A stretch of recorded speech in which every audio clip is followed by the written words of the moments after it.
Okay, so everybody wants to hear the story about the very silly word that my family uses when talking about awkward, unnecessary, but totally heartfelt apologies. And that word is Ukrainas. Story time. Okay, so volumes have been written about our tendency to over-apologize. Some think that it stems from an insecurity or a feeling of inadequacy. Others say that it is a conflict avoidance mechanism. And some people think it's just a common behavior among neurodivergent people, because of course it is. But guys, I don't have answers for any of that. Sorry. But what I do know is that people at my house tend to apologize all the time, sometimes for things outside of our control or things that didn't really require an apology at all. Now, I know what you're thinking. We must be Canadian, but we are not. Again, sorry. Anyway, fairly early on, my daughter adopted this apologizing behavior, and the silly word that we use for this type of behavior comes from something that happened when she was younger. Now, my daughter was an early reader, and of course we have many videos of her reading out loud to us, because that's what parents do. And in one of our favorite home videos, she's reading from this book, Mercer Mayer's Professor Wormbog in the Search for the Zipperumpazoo. Now, there's a passage in this book where it talks about Professor Wormbog trying to catch a Zipperumpazoo,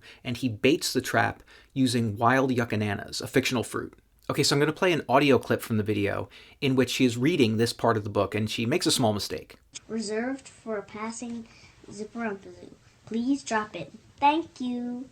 He covered it with sticks and leaves and baited it with tangos and wild yucanas.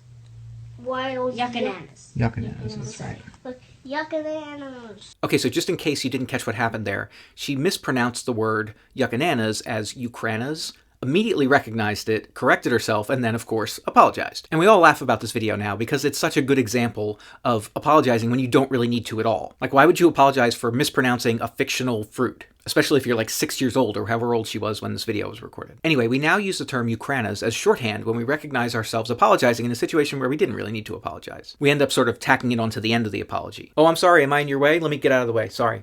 Ukrainas.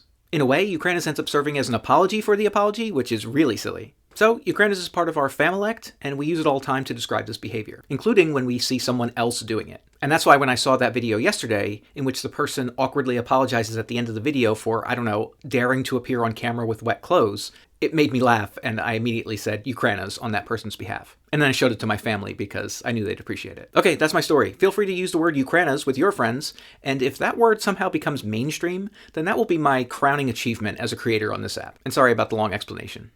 Ukrainas.